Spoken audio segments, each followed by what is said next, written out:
are going to be joining the Sport for Good winners at their press conference. So in the next half hour or so, we're going to be joining the Sport for Good winners for this year's awards 2020 in their press conference, which is just next door. We had a look through that a bit earlier, and I'm delighted to say that we're joined by the CEO of Laureus Sport for Good, possibly the most important person in the whole organization. It's Adam Fraser. Adam, welcome. Nice to see you. Thank you. Nice to see you. You're looking very relaxed, quite serene. How are you feeling? Like a swan. Yeah, like, exactly. No, things are really good. It's obviously really great to be here in Berlin and have so many great people from our Laureus family around the world. The program that you talked about, but obviously the academy, the ambassadors, our partners and friends and media, and all being in one place and really trying to celebrate sports incredible power to change the world, which is what Laureus Sport for Good is all about.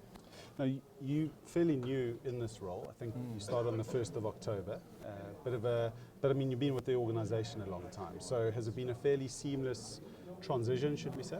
I think it's gone pretty well. I have been with the organization now for about 6 years. So I was talking to some of the academy yesterday, and I said that's about 30% of Laureus's 20-year lifespan, right? So it feels significant, but obviously is dwarfed by the amount of time a lot of these guys have put in over the last 20 years.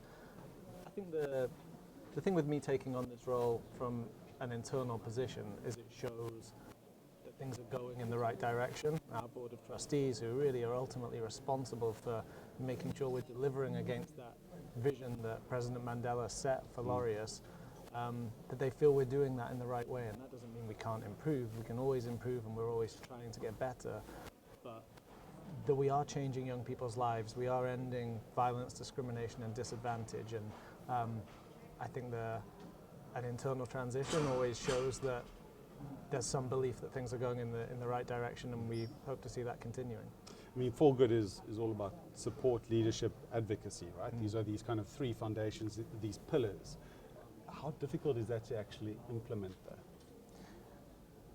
It depends. Sometimes we're too hard on ourselves, I think, because, as I say, we're always trying to improve, and we're always looking at what we can do better, and so we're always looking at what's not working. How can we get this message across better? How can we get more people involved in using sport to change kids' lives? How can we grow? But when you look at the incredible people that are part of this organization, and I don't just mean the academy and ambassadors, that they are incredible, but the program leaders, the young people who've come through some of our programs as beneficiaries and gone on to be everything from coaches and role models in those programs to lawyers and professionals in completely different fields. All of these people are real advocates for sports power to change lives. You hear people talk about that all the time, not necessarily connected to us or to any charitable endeavor, but people talk about the impact sport has had in their life very passionately. Like, people really, really believe it, and it's always been a big thing in my life. It's always been a big thing in my career. It's not something where I'm saying, wow, this program did this in me, but still, my life wouldn't be where it is without sport, and I think so many people around the world feel that. So in terms of being advocates for this work, that it's there, it already exists, that people want to do that. It's up to us to make sure we're using that better, to show companies and governments and different organizations, like, actually sport's the answer to a lot of problems, and investing in it in the right way can bring a lot of solutions. Because I mean, I suppose it's not a criticism per se, but I mean, one of the interesting points, and I think it's a challenge probably for Laureus, is that there's the awards, which is one night or one day of 365, and the work that goes into what the core and the foundation of Laureus is the over 200 programs that you back, and how to kind of get those on an equal playing field, I suppose, in terms of exposure. How does that? Is that a fair thought or assessment? Or? It's something we're always conscious of when we're talking about who we are, because the awards exist in some form to celebrate sporting excellence and these incredible athletes who come from around the world, but they also very much exist to celebrate the power of sport for good and the role that sport can play. As you say, we're supporting 200 programs around the world. We are, last year we impacted more than 319,000 young people. So, that's easy to just say as a number. And then when you think about it, that's 319,000 young people who had a safe, inclusive place to play sport, who otherwise wouldn't have had access to that space. We had 18,000 young people, it's a way smaller number but still significant, of young people with mental health issues or in programs aimed at improving mental well-being who said, actually through this program I became less socially isolated. We had 60,000 young people go through programs aimed at reducing violence against women and girls. So these are big issues. Yes. So I think the answer is that the issues are what matter. It's not so much about our internal balance of telling our story. The people who are out there in the field at these programs making that difference all the time, that's what matters. The stories we're telling are just to try and help make that easier for them. But it's an incredible privilege to have these 200 organizations who are out there doing such work and to be the organization that can help to give a voice to them and obviously give funding to them, give support to them and help them grow and do more. I mean, what's always struck me is how many of these kind of global sports stars, sporting personalities, and you take them to a program visit and they almost meet new heroes in terms of the project leaders, program leaders, people that have on a day-to-day basis are really fighting for young people and through sports. So and I think they feel that our ambassadors, our academy members, a lot of our award winners, they feel that sport has given them everything, and this is their way of giving back through sport. And you look at someone like Brian Habana, who has joined the Laureus Academy. I was with him yesterday, and he was saying, I was still in school when this all started, 20 years ago. And now sports shaped his whole life, and now he's deeply committed to seeing how he can give back. He's doing incredible things with his own organization. He's been a passionate, incredible ambassador for Laureus for a decade, and now joins the academy and will, I think, continue to go and do things. And then you speak to Tanni Gray-Thompson, one of the greatest Paralympians of her or any generation. If you ask her what her life-changing moments are, she'll talk about going to see a program in Rwanda and the kids she met there and the impact that had, and she'll have tears in her eyes. And that's you're completely right that they are inspirational figures themselves, but they meet young people and organizational leaders who inspire them, and that's something that's why they do this. We're very conscious that a lot of incredible athletes volunteer a lot of their time to help us do what we do, but they enjoy it. That's they do it because they care. Well, and a lot of them, Brian in particular mentioned him. I remember seeing him out at Live Village. I mean, he turns into a kid himself. Yes, yeah. Well, the problem is a lot of them are a bit too competitive. So you throw them out there and you think, okay, these kids are 11 years old, so just watch your tackles. They don't like to lose some of these. That's how they ended up gold medalists and Rugby World Cup winners. Absolutely. Can you talk us through any of the goals for you specifically this year? Any kind of key areas that are of key focus? Well, you mentioned advocacy, and I think about vision and our mission in three parts. There's supporting programs, which we do with funding, we do it with capacity building, we do it in a lot of different ways. There's proving our impact, so monitoring and evaluation and learning and research to prove that sport works. It's not just us saying, hey, this is nice and it's making a difference, but it's actually changing lives, measuring that and being able to prove that. And then the third part is the advocacy and telling that story. I think we're great at the first part. We've managed to raise more than 150 million euros, and that money has been a huge part of this whole growing movement of people using sport for social change and to achieve the outcomes that we're talking about. And we're good at proving that. We've invested a lot in that over the last few years in being able to show that it works. whether that's in evaluating the work going on at our programs or commissioning external researchers, those things are all good. So the third part, the advocacy side, is where we can get better and we can use the incredible platform that the awards give us, that our Academy and ambassadors give us, to like take that message and really sell it and let people see, actually, yes, if I invest in this financially, personally, whatever that word investment means, I'll start to see change in the things that I care about. And so I think that's a big part of our job in the year ahead.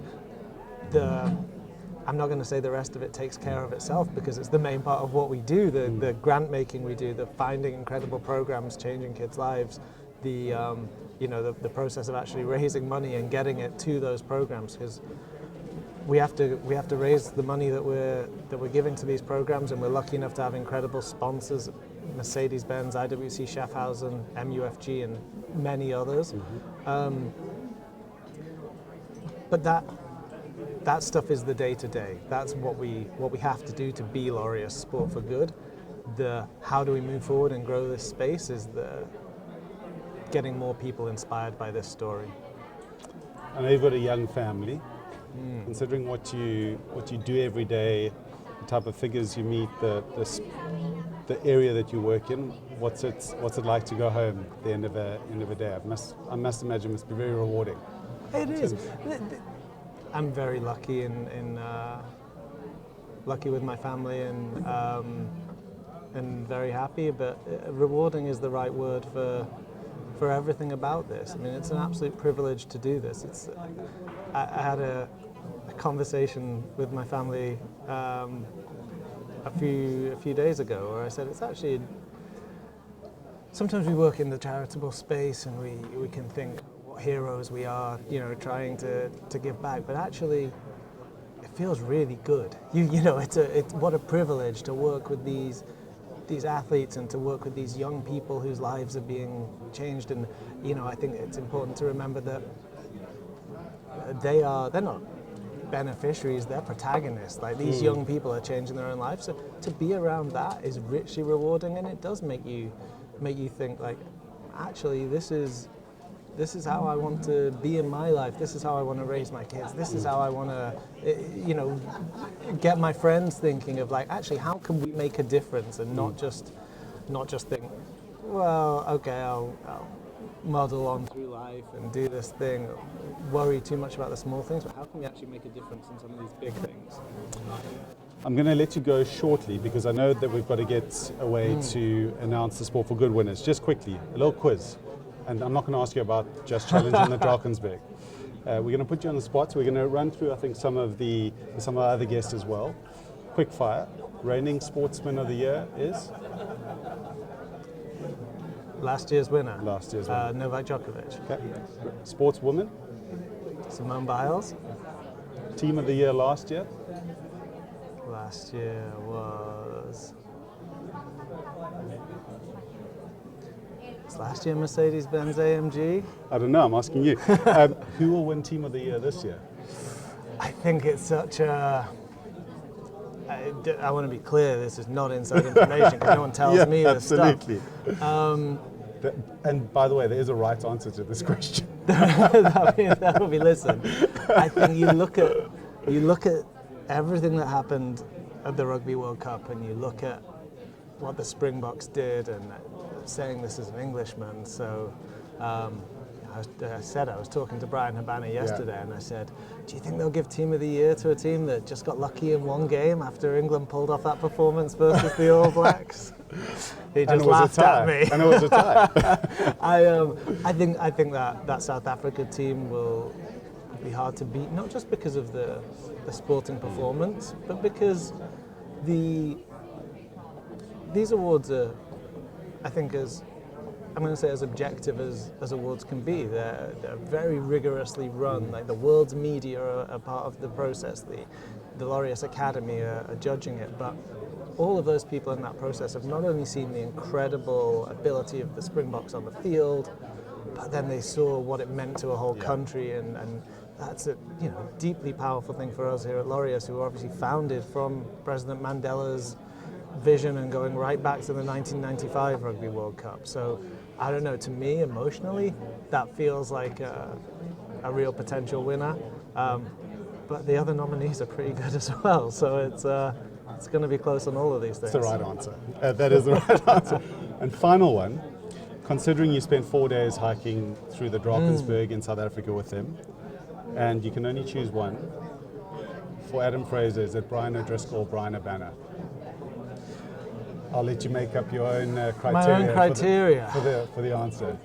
If you're hiking 4 days through the Drakensberg with them, I want to say you get a lot less complaining from Brian O'Driscoll.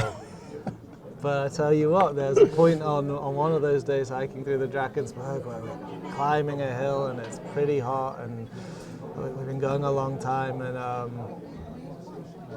and you know you've had him chirping in your ear a lot of the way with Brian O'Banner, but when he looks at you and he's like, "Are you doing okay? Have some water. Do this." Like you see, Brian O'Banner, he looks after people. Oh, really? They both did. They were incredible with everyone on that trek, and we were really lucky to have them there and supporting our work and introducing Laureus, you know, to these 100 new people who were on that trek, who hopefully go back and become advocates about our work themselves.